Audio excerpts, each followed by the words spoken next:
3 विषय थे, वैसे तो कोई भी हो सकता है। तो प्रिया जी, हम्म। आप शुरू करें, बताएं कि बच्चों के ऊपर जो थोपा जाता है हम्म। अ, घर परिवार में, उच्च कि महत्वाकांक्षा को तुम थोपना ये, क्या हाँ, उचित है? अपनी महत्वाकांक्षा वो बच्चों पर थोपते हैं। हाँ। इसका तो क्या, आ, इसका क्या अर्थ है, हाँ, इसका क्या प्रभाव है? इसका अर्थ ये है कि जैसे कि आज का समाज, जैसे कि हम देख रहे हैं कि एकदम पूर्ण रूप से बंद गया है। हम्म। वो बस उच्च उच्च महत्वाकांक्षा जो पेरेंट्स जो है, जब अपनी महत्वाकांक्षा की जो पूर्ति नहीं हो पाती है तो वो इसका एक साइकोलॉजिकल कारण भी है कि जब अपनी महत्वाकांक्षा वो पूर्ण नहीं कर पा रहे हैं चीजों को, या उनकी लाइफ में कुछ अधूरापन है, या उन्होंने कभी प्रयास किया उन्हें नहीं मिल पाया, या सामाजिक प्रेशर से वो कहीं ना कहीं सोचते हैं कि मैं बहुत ऊंचाइयों पे चला जाऊं, तो वो खुद नहीं प्राप्त कर सकते, तो उनकी जो उच्च महत्वाकांक्षा है वो ले दे के गिरती है गाज उनके बच्चों पर। हम्म। तो ये बहुत ही अनुचित है जो आजकल हमारे समाज में बहुत ज्यादा व्याप्त है, क्योंकि हम लोग जिस समय के थे, या हम्म। हमारे घर की परवरिश इस ढंग से हुई कि हमारे पेरेंट्स ने तो हमें कभी ये इम्फेसिस ही नहीं दिया कि तुम साइंस लो, आर्ट्स लो, तुम ये पढ़ो, तुम ऐसे करो, तुम वैसे करो। हाँ, बस ये है कि नाम लिखवा दिया, उसके बाद तुम्हें पढ़ना है, मतलब डायरेक्शन दिया कि मतलब ठीक है तुम पढ़ो अच्छा रहेगा, लेकिन ये नहीं कि हाँ पढ़ना ही है, या ये यही पढ़ना है, यही बनना है, यही करना है। तो आज कहीं ना कहीं बहुत स्वतंत्र विचारधाराएं मन में है, या किसी भी चीज का प्रेशर कभी फील नहीं हुआ लाइफ में। बहुत सारी डिफिकल्टी जो अपने खुद के दम पे फेस किए, और आज भी पेरेंट्स ने इस ढंग से हमें रखा स्वतंत्र ढंग से कि हम अपने ढंग से अपनी समस्याओं का समाधान कर सकते हैं। और हम्म। इसका ये पूरा कारण है कि हमारे पेरेंट्स को जाता है, क्योंकि कई बार मेरे पिताजी को या ये सब कहते थे लोग कि अरे वो आर्ट्स लेके पढ़ेगी, उसे कहिए, उसे उसका नहीं लगता है पढ़ने मन। पापा कहते थे नहीं, उसका जो इच्छा है वो पढ़े। लेकिन आजकल के जो पेरेंट्स हैं हम देखते हैं कि वो नहीं, तुम्हें यही लेके पढ़, बच्चे को इंटरेस्ट है इंजीनियर बनने में तो उसे डॉक्टर बनाने पे तुले हैं, बच्चे को इंटरेस्ट है साइंटिस्ट बनने में तो उसे इंजीनियर बनने पे तुले हैं। मतलब अपनी विचारधाराओं को बस थोपना है। यहाँ तक कि अभी मैं हाल ही की घटना बताऊंगी कि बॉम्बे में एक केस हुआ कि एक बच्चा नीट क्वालिफाई करने के बाद, नीट क्वालिफाई करने के बाद, एडमिशन लेने के बाद सुसाइड हम्म। कर लिया। क्यों? हम्म। क्योंकि वो इसलिए सुसाइड कर लिया क्योंकि वो नहीं करना चाहता था, हम्म। वो बनना ही नहीं चाहता था। बस माता पिता की इच्छा को पूरा करने के लिए वो बन गया कि वो नीट क्वालिफाई कर दे रहा हूँ ठीक है, लेकिन मुझे करना नहीं है। हमारा बच्चा अगर एक सिंपल सा क्लर्क बनने में रुचि लेता है, एक अपना कुछ स्टार्टर करने में रुचि लेता है, या कुछ भी किसी भी क्षेत्र में वो रुचि लेता है, तो उसको आप हमेशा मोटिवेट करिए, उसको आगे बढ़ने के लिए प्रेरित करते रहिए कि हाँ बेटा, तुम जो कर रहे हो उसमें हम लोग तुम्हारे साथ हैं। क्योंकि उसकी जो खुद की अभी प्रेरणा से प्रेरित होके वो काम करेगा, तो उस क्षेत्र में वो बहुत अच्छा करेगा। और ये हमारे पास आमने सामने बहुत सारे ऐसे एग्जाम्पल हैं कि जो लोग खुद से प्रेरित होके करने की कोशिश किए चीजों को, चाहे हमारे जितने भी वैज्ञानिक हो, आप किसी भी एडिसन, न्यूटन, या किसी भी वैज्ञानिक को आप ले लीजिए, तो वो ऐसा तो नहीं कि उनके माता पिता ने उनको मार मार के बोला कि अरे बेटा तुम्हें साइंटिस्ट बनना है, ये करना है, वो करना है। तो उन्होंने कभी अपनी विचारधारा को नहीं थोपा, तो आज वो एडिसन हम जान रहे हैं, हम जान रहे हैं न्यूटन। लेकिन हम क्या करते हैं, नहीं तुम्हें यही करना है, तो बच्चा क्या है, वो करना नहीं चाहता, लेकिन उसका ये साइड इफेक्ट है कि बच्चा वही सीमित दायरे में फिर कैद हो जाता है, क्योंकि उसमें उसकी खुशी नहीं है। वो जॉब के पर्पज से वो चीज कर हाँ, रहा है, वो अपनी बिल्कुल। जीविका पार्जन के लिए कोई चीज कर रहा है। तो उसकी वो अपने माता पिता खुशी दे रहा है, मैं इंजीनियर बन गया, मम्मी बहुत खुश है, इतने का पैकेज है, बस मेरी लाइफ इतनी। लेकिन उसमें कुछ नया वो ना सोच पा रहा है ना कर पा रहा है, क्योंकि नया बिल्कुल। जब कोई सोचेगा तभी करेगा, तभी जब उस वो इंटरेस्ट का उसके क्षेत्र रहेगा। हाँ, तो इसमें कितने मैं एक बात और जोड़ दूं कि हाँ। बच्चे के अंदर जो क्षमता होती है, उसको जो अच्छा लगता है करना, वो जो अपने हाँ। बारे में सोचता है कि अच्छा होता, मैं बिल्कुल। ये काम करता, हाँ, ये बनता, है ना, उसकी जानकारी नहीं मिल पाती, क्योंकि हम लोग ध्यान नहीं देते। हम लोग नहीं देते वही कि बात है, बच्चा जो है वो, क्योंकि हम अपनी हाँ बच्चा अपनी जो है चीज़ों को याद रहे उनके ऊपर, वो हम उसको पेंटिंग, नहीं समझ रहे हैं कि हाँ, हाँ वो क्या चाह रहा है, वो पेंटिंग कर वो रहा क्या है, बनना उसका चाहता दिल इतना अच्छा लगा है, अच्छे से बनाता है, उस पे ध्यान नहीं देंगे, वो पढ़ाई लिखाई थोड़ी है। या कोई बच्चा है। खेलकूद में बहुत तेज है, तो कहें अब ज्यादा हाँ, मत खेलो, अब ये करो, अब वो करो। तो घर में ये होता है कि बच्चों के ऊपर ध्यान न देने की वजह से उनके अंदर जो रुचि है, जो क्षमता है, वो नजर नहीं आती। और दूसरा, स्कूलों में भी यही होता है, टीचर भी बच्चों पर ज्यादा ध्यान नहीं देते, कुछ देते हैं आप जैसे हैं, लेकिन वो बस किताब है, ये रट लो, पढ़ लो, एग्जाम में नंबर आ जाएं। और आपने पूरा इतिहास देखा होगा कि बहुत से स्टूडेंट जो एग्जाम में टॉप लेवल पे आए 100%, उन्होंने आगे जाके जीवन में कुछ खास नहीं किया है। बस मैं ये एग्जैक्टली मैं नहीं कह यही रहा हूँ कि कहना चाह रही हूँ। मैं ये नहीं कह रहा हूँ कि एग्जाम में नंबर नहीं आना चाहिए। अब जैसे हाँ, आइंस्टाइन को ले लीजिए, आइंस्टाइन प्राइमरी स्कूल में बहुत कमजोर थे, उनको एक बार वही स्कूल बात से है। निकाल दिया गया था। उनको हम्म, पीएचडी वगैरह करने के बाद कहीं नौकरी नहीं मिल रही थी, तो वहां छोड़ के वो अमेरिका आए। अब वो कहिए कि उन्होंने तो हर एक सब्जेक्ट में रामानुजम को देखिए, गणित के अलावा किसी चीज में उनकी रुचि नहीं थी, हर एक बिल्कुल। सब्जेक्ट में फेल होते थे। लेकिन हम्म, विश्व के इतने ऊंचे वो गणितज्ञ बने, ये कोई सोच नहीं सकता था। लेकिन वो, कुछ बच्चे ऐसे होते हैं जिनके अंदर ऐसी लगन होती है कि कुछ भी हो, हम ये करेंगे, वो अलग बात है, लेकिन हम लोग ध्यान नहीं दे पाते। और दूसरी बात, क्यों- कि जिस बात पे ध्यान देते हैं वो दो चीजों से प्रेरित होती है। एक, पैसा, दूसरा पावर। ऐसी कोई हम्म, नौकरी करे जिसमें पैसा और पावर दोनों हो, कम से कम एक जरूर हो। तो उससे क्या होता है, हम्म, आप कोई सरकारी अफसर बन जाइए, आपके पास हम्म, बहुत पावर होगा, पैसा थोड़ा कम होगा। या कुछ हम्म, ऐसा काम करिए प्राइवेट इंडस्ट्री में कि आपको खूब पैसा मिले। अब वो हो सकता है कि पैसा और पावर दोनों में इंटरेस्टेड ना हो वो बच्चा।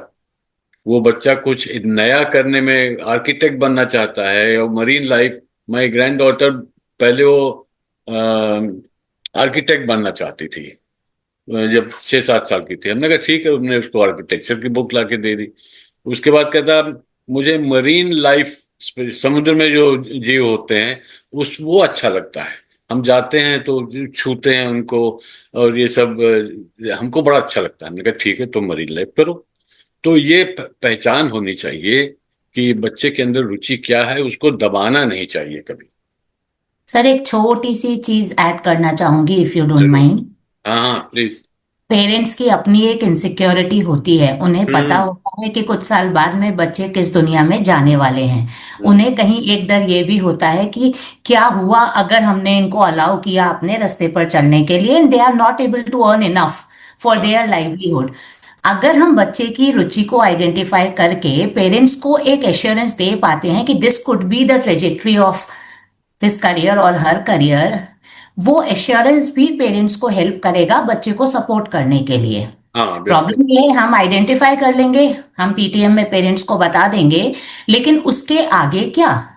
हम्म। पेरेंट्स का प्रॉब्लम ये है he could be a very good dancer, he could be a very good chef, what ever, but उसके आगे क्या? नहीं अगर इस क्वेश्चन का जवाब हम दे देते हैं तो नहीं, तो शायद ये बातें परिवारों तक कैसे पहुंचे, सर पहुंचाना पेरेंट चाहिए। Orientation is the best way out. हाँ, बिल्कुल बिल्कुल। तो मैं टीचर अगर जो काउंसलिंग परमिशन होती है, होगी तो थोड़ा सा मीटिंग। मैं भी ऐड करना हाँ, चाहूंगा सर प्लीज यहाँ। Please please please. काफी देर से रघुवंशी जी बात कर रहे थे, काफी अच्छा उनका नजरिया भी है, और आई थिंक जो वो कहना चाह रही हैं बहुत ही क्लियर लाउड थॉट है। बट सबसे बड़ी बात सर जो मुझे लगता है, और इनफैक्ट डॉक्टर दीप्ति मेरी मेंटर हैं वहां पे, वो एग्री करेंगे, हम लोग काफी टाइम से इस चीज को देख रहे हैं। हम्म। अ, यहाँ कर्नाटका में जहां अभी हम लोग बेस्ड हैं, क्योंकि मैडम मैसूर में है, मैं बेंगलोर में हूँ।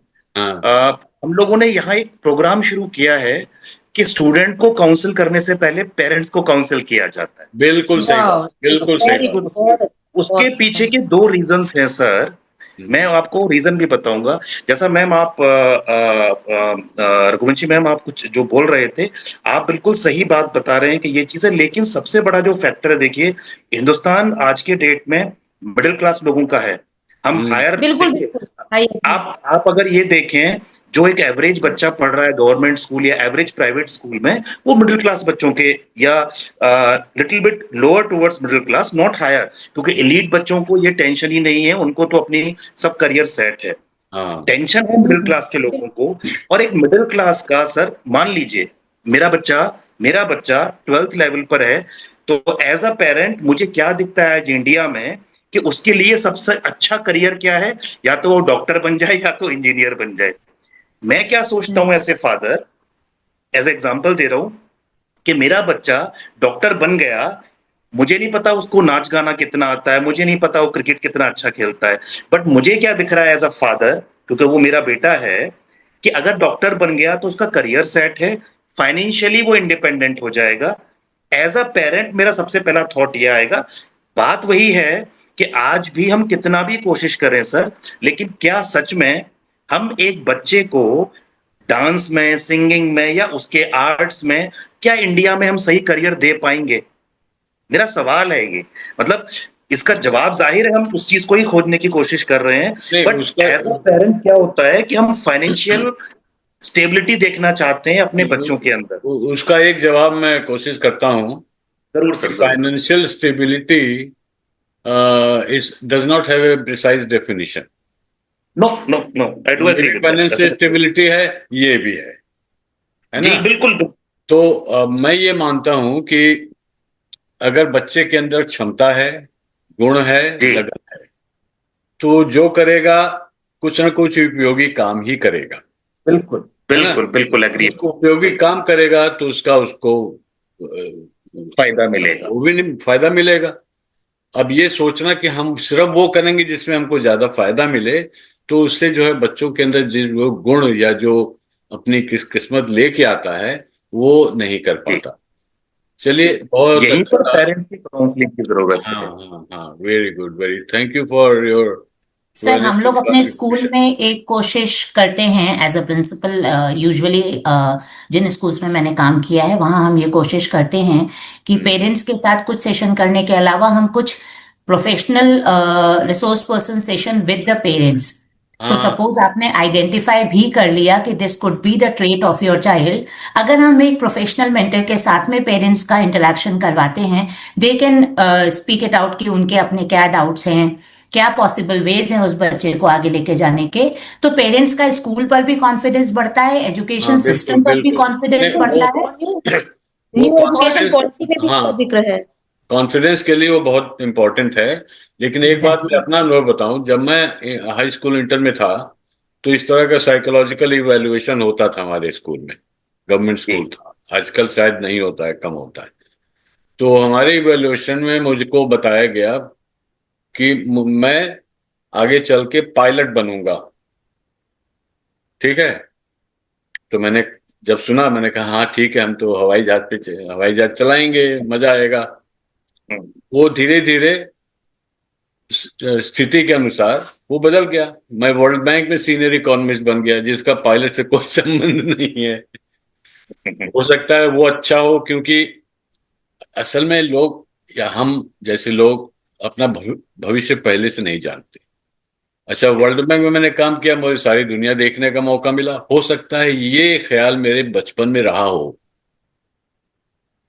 कि हवाई जहाज उड़ाने से ज्यादा अच्छा मैं सारी दुनिया के 50-60 देशों में जाऊं, उनको समझूं, उनकी सभ्यता, संस्कृति, शिक्षा प्रणाली, वो मुझे करने का मौका मिला।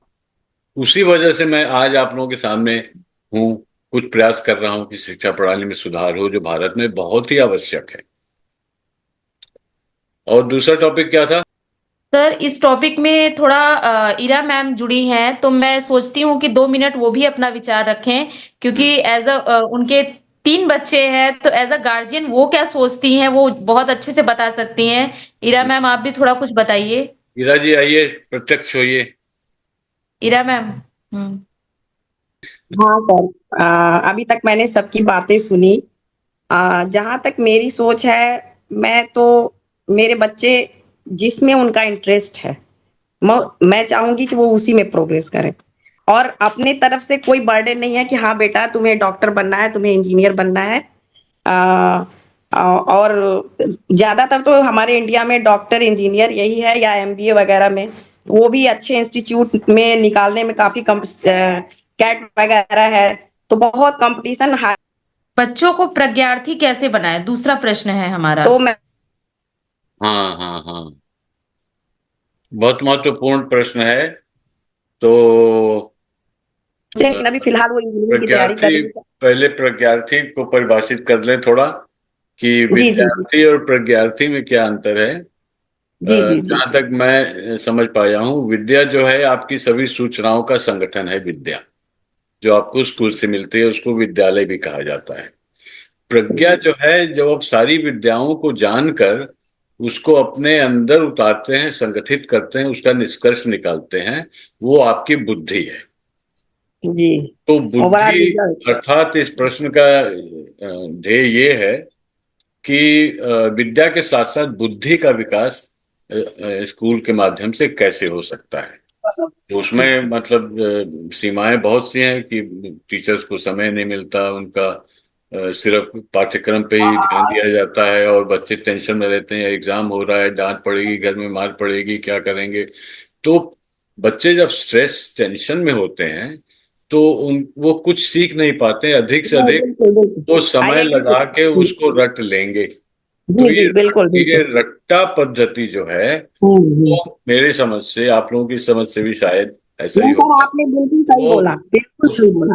उनको आपने मशीन बना दिया, उसमें जी डेटा को ठूस दो, उसके बाद जैसे चला दो तो उनके दिमाग में अंदर छप जाएगा, उसको हाँ जाके निकल देंगे।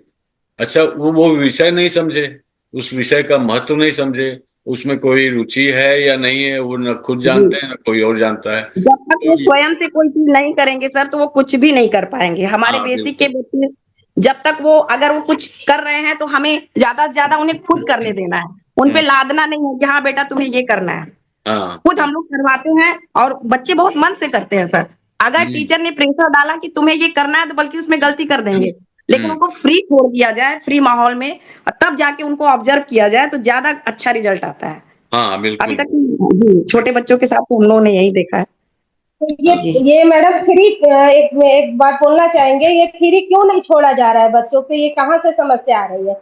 मेरे ख्याल से समस्या, हम जहाँ तक अपने बैकग्राउंड के अगल बगल लोगों को देख रहे हैं, समस्या जैसे बड़े आम को बड़ा छोटा हमारे देश में माना जाता है, उसी तरह शिक्षा को भी आज के डेट में बड़ा छोटा मान लिया गया है। मतलब हम बड़े हैं तो अपने बच्चे को बड़ा शिक्षा देंगे, छोटे लोग की ये शिक्षा है। मतलब 8 साइज पढ़ रहा है तो बच्चा छोटे घर से है या कम बुद्धि का है, हाँ समस्या यहाँ से हो रही है। जी जी जी हम सब स्टेटस से अगर जोड़ना। पर्सनली हाँ पर्सनली स्टेटस। अगर सब सारे पेरेंट्स से पूछिए तो सब लोग ये कहेंगे कि हम फ्रीडम दिए हैं, तो ये प्रॉब्लम आ कहाँ से रही है? फिर हाँ प्रॉब्लम हाँ उसके एरिया के ऊपर, उसके रहन सहन के ऊपर आ रही है कि हम बड़े हैं तो बच्चा हमारा डॉक्टर ही बनेगा, आईएएस ही बनेगा। या बहुत महंगे बिल्कुल स्कूल में जैसे जाएगा, जैसे काम प्राइवेट को स्कूल छोटा बड़ा मानो, हाँ हाँ, बड़े स्कूल में जाएगा तभी वो बड़ा बनेगा, में। ये हाँ। मानसिकता है। चलिए। तो लेकिन पेरेंट्स को इस मानसिकता से दूर आना है सर, तभी कुछ हो पाएगा। हाँ बच्चे उनके तभी हाँ, प्रोग्रेस कर पाएंगे, ओवरऑल डेवलपमेंट तभी हो पाएगा लेकिन जब वो अगर ये मानसिकता से। पर्सनली आप किसी भी पेरेंट्स से पूछेंगे तो वो यही कहेगा हम अपने बच्चे को आजादी दिए हैं, फ्रीडम दिए हैं, चाहे जो बने, लेकिन ऐसा वो रियल में चाहते ऐसा नहीं है होता जैसा नहीं। वो बोलते हैं। हाँ होता नहीं है हम्म। ये बात तो हाँ सही है, लेकिन हमें छोड़ना चाहिए। मेरा ये हाँ मानना है कि हमें वो नहीं छोड़ना चाहिए हाँ वो जो बिल्कुल। करें, हाँ, हाँ क्योंकि हम अभी लोग के तक तो पेरेंट्स काम को ही बड़ा छोटा मानते थे, अब पढ़ाई को भी बड़ा छोटा मानने लगे हैं। हाँ हाँ मैम, लेकिन हम लोगों के पेरेंट्स ने बहुत ज्यादा बर्डन नहीं डाला था कि तुम्हें ये ही करना है, हाँ हमें फ्री छोड़ तभी दिया तो था कुछ तो कर पाई तुम्हारे आप तभी तो कुछ कर पाई हैं, तो जो आप कर जी रही हैं जी, वो अपने आप में सबसे श्रेष्ठ काम है। लेकिन हमारे यहाँ जो बात बच्चे को हैं हम सर, सभी को उनका मानना थोड़ा सा चाहिए ना। बैकग्राउंड, जी बैकग्राउंड वैसा है कि वो उस कल्चर से नहीं है। मतलब उनके माँ हाँ। बाप यही सोचेंगे कि भैया पढ़ ले या कुछ कमाए, हमारा हाथ जी जी बटाए। तो थोड़ा हम्म, हमारे जो बच्चे जिस कल्चर से आ रहे हैं, थोड़ा जैसा इनकी सोसाइटी है, तो उसमें थोड़ा एडजस्टेबल करने में, अब हम तो अपने बच्चा अगर सिंगिंग में निकलेगा उस पे भी हम चाहेंगे कि कर ले, नहीं डांसिंग में निकले कर ले, लेकिन लेकिन उनकी जी संस्कृति कल्चर जो है ना, वो जी जी एक तो एक सामाजिक स्तर पर होती है, कलेक्टिव कॉन्शियसनेस, कलेक्टिव कल्चर। एक होती है हम्म, लोकेशन स्पेसिफिक, वहां पे उस गांव में उस जिले में ये कल्चर है। वो कल्चर नहीं होता, वो होता है परंपरा। तो परंपरा को हम मान लेते हैं अपना मूल्यांकन, वो खतरनाक चीज होती है। चलिए, दो बिल्कुल शब्द मैं बिल्कुल कहना चाहता था तर्क के विषय में, उसके बाद समय के अनुसार हम फिर आएंगे अगले पिछले दो विषयों पर।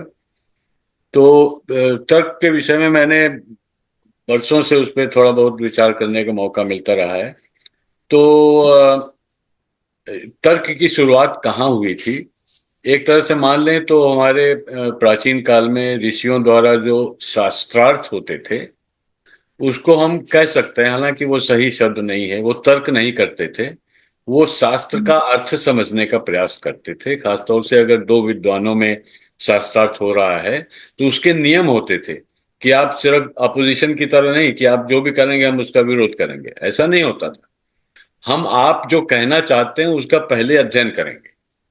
आपकी कोई पुस्तक हो, कोई आर्टिकल हो, अध्ययन करेंगे कि ये आप कहना क्या चाहते हैं, क्या आपके विचार हैं। उसके बाद दूसरा, इसकी इसके विचार को समझेगा, तब वो उस पर प्रश्न करेगा, चैलेंज करेगा और सीखेगा।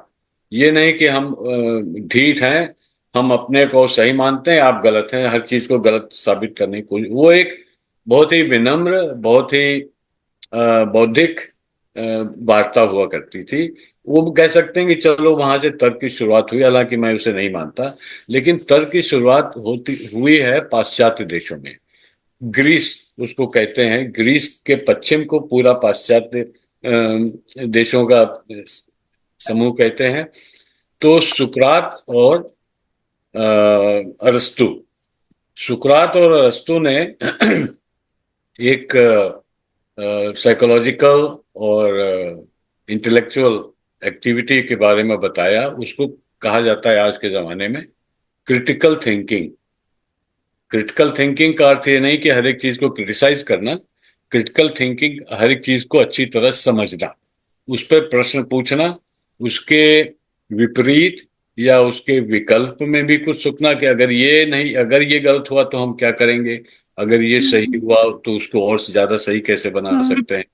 तो ये एक ठीक है मैम। क्वेश्चन, ये किसी चीज का पुष्टिकरण कैसे हो उसके विषय में जानने का प्रयास, ये क्रिटिकल थिंकिंग। हालांकि क्रिटिकल थिंकिंग भी बहुत कम हो पा रही है भारत में। सब लोग एक दूसरे को सही मान लेना, पुस्तक में जो लिखा है वही है, उसके अलावा कुछ नहीं है, जबकि पुस्तक में लिखी हुई चीजें हो सकता है अपडेट हो चुकी हो, उसको बदलने की आवश्यकता है। और फिर तर्क के विषय में मैं दो शब्द ये कहना चाहूंगा कि तर्क एक समाज से दिया होता है।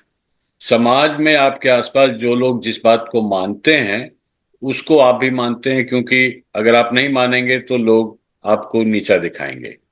और आपने ऐसा अपने आप कुछ अवलोकन किया है जिससे सीखा है, जैसे आपने आंखों से देखा है, कान से सुना है, उसको कहें ये तर्क है।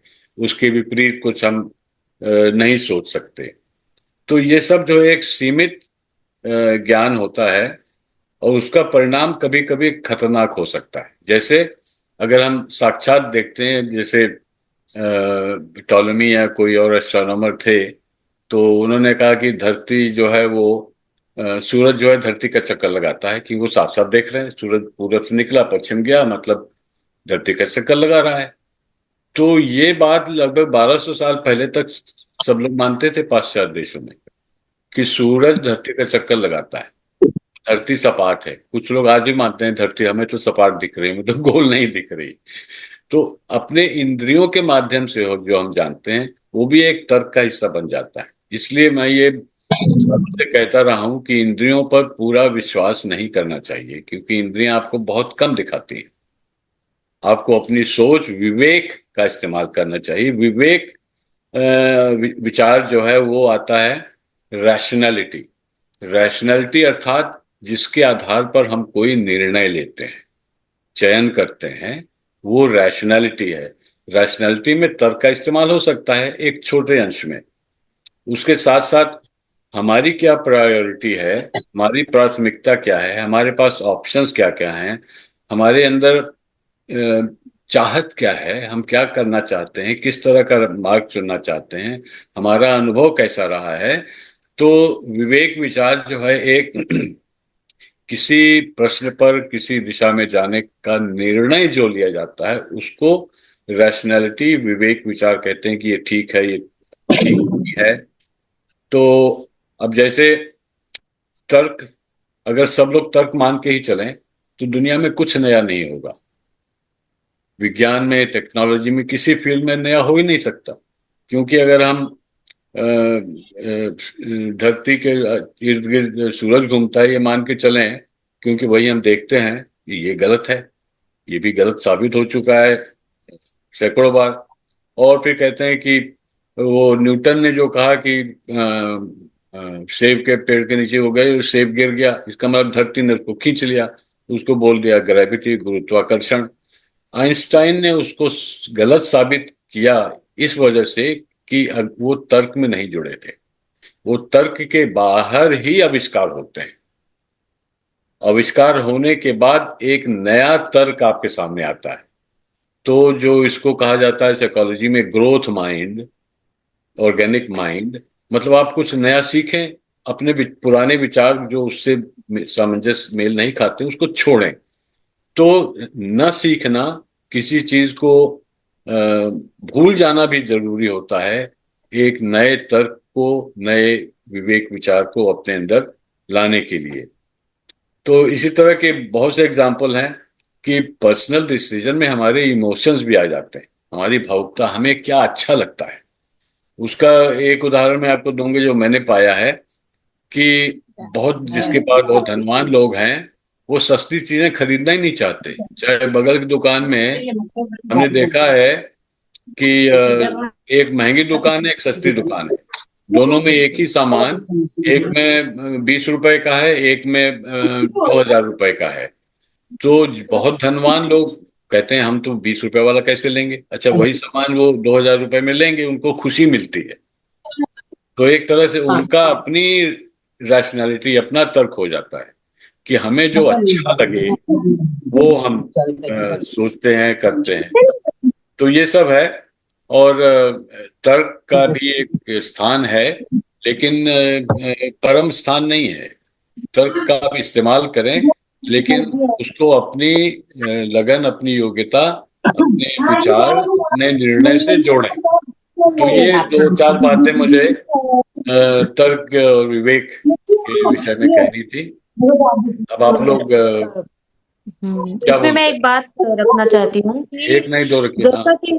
जैसा कि सर ने बताया, दीप्ति मैम ने भी बताया, तो उन लोग की बातें मुझे बहुत सही लगी। ये वास्तविकता की धरातल पर बहुत ही सही बात उन्होंने कही कि पेरेंट्स की महत्वाकांक्षा क्यों ऐसी होती है। इस बात में मैं थोड़ा इंक्लूड करना चाहूंगी कि अगर हम सुधार कुछ करना चाहते हैं तो हम, जैसे कि पीटीएम लेते हैं, जब हम पेरेंट्स मीटिंग लेते हैं, तो हम अभिभावक को ऐसे कोशिश कर सकते हैं, हम प्रयास कर सकते हैं उनको मोटिवेट करने के लिए कि हम बच्चों में किस तरीके से सुधार कर सकते हैं, या बच्चों को किस प्रकार स्वतंत्र छोड़ना चाहिए। और एज अ करियर काउंसलर भी हम थोड़ा उनको कुछ अच्छा सलाह दे सकते हैं। तो हमें शुरुआत यहाँ से करनी चाहिए। जैसे सर सही कह रहे थे कि पहले हमें पेरेंट्स को मोटिवेट करना होगा, क्योंकि जब पेरेंट्स हमारा माइंड सेट बना के मोटिवेट होगा तभी बच्चे भी मोटिवेट हो जाएंगे और बच्चे तब अच्छा कर सकते हैं। हाँ सर बिल्कुल। कुछ हद तक हम उनको फाइनेंशियल अगर सपोर्ट करना चाहें तो हम टीचर्स कर सकते हैं कुछ हद तक।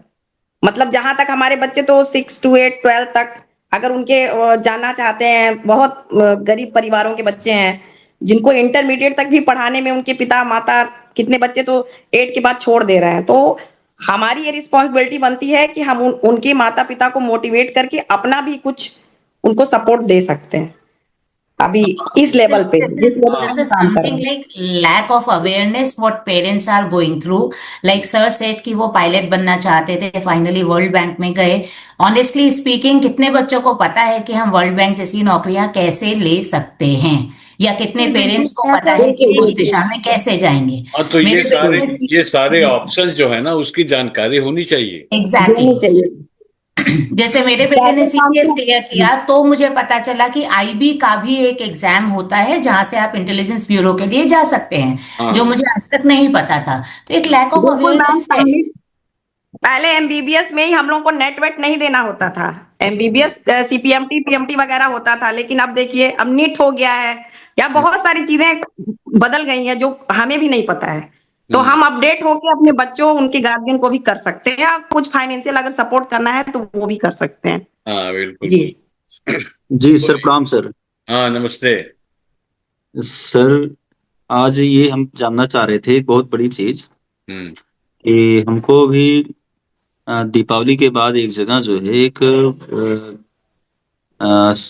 फंक्शन है, उस फंक्शन में हमको बोलना है हम्म। कि सोशल मीडिया के जो रील्स हैं इसको कैसे ओहो, छुड़ाएं। हाँ, हे भगवान और हे इस पर हम मुख्य सही बात यह है कि इस पर हम मुख्य वक्ता हैं और हमारे पास विषय नहीं है, टॉपिक नहीं है कि हम कैसे जो है, मुख्य वक्ता का मतलब वो अंतिम में बोलेगा। और हाँ हाँ, और उसके बाद जो है सारे लोग जो बोल चुके होंगे उसके इतर बोलेगा। और हम तो समझ रहे थे कि आज जो है कुछ इस पर चर्चा आपकी करेंगे। समस्या सुलझ गई, अभी बताते हैं कैसे। एक हाँ। Collection of articles on social media, AI, ये सब जो है ना, टेक्नोलॉजी का जो छा छा गया है हमारे दिमाग पर, उसके विषय जी। में बहुत सारे आर्टिकल इकट्ठे हुए हैं। और मैंने रजनीश जी को रिक्वेस्ट किया है कि उसका एक फोल्डर बना के हम्म। टाइटल और लिंक, करीब तीस हम्म। चालीस हैं, उसमें आपको कम से कम पांच ऐसे विद्वानों द्वारा लिखे गए आर्टिकल सोशल मीडिया पर और technology, AI, screen time, screen addiction, आंखें खराब होना, दिमाग खराब होना, नींद नहीं आना, ये सब समस्याओं का विस्तार से वर्णन किया गया है। जी। तो वो आपको दे दिया जाएगा आज या कल में। जी जी जी जी जी उससे जी। आपको, क्योंकि हम भी इकट्ठा करते रहे हैं, हमने अभी तक सर्कुलेट नहीं किया था, लेकिन अब अच्छा। समय आ गया है कि तीस जी। चालीस हैं, वो बड़े बड़े मतलब विद्वानों, टेक्नोलॉजी एक्सपर्ट जो सोशल मीडिया बनाते हैं, उन्होंने भी खुद कहा है, हम्म। उन्होंने खुद कहा है कि संभल के रहना। लेकिन अब यहाँ प्रॉफिट मोटिव आ जाता है। लोगों को हम्म। जितना कंट्रोल करेंगे, जितना वो क्या खरीदें, क्या सोचें, क्या करें, ये सब जो है आप डोमिनेट करना चाहते हैं, उससे फायदा बहुत होता है कुछ लोगों को, बिल्कुल।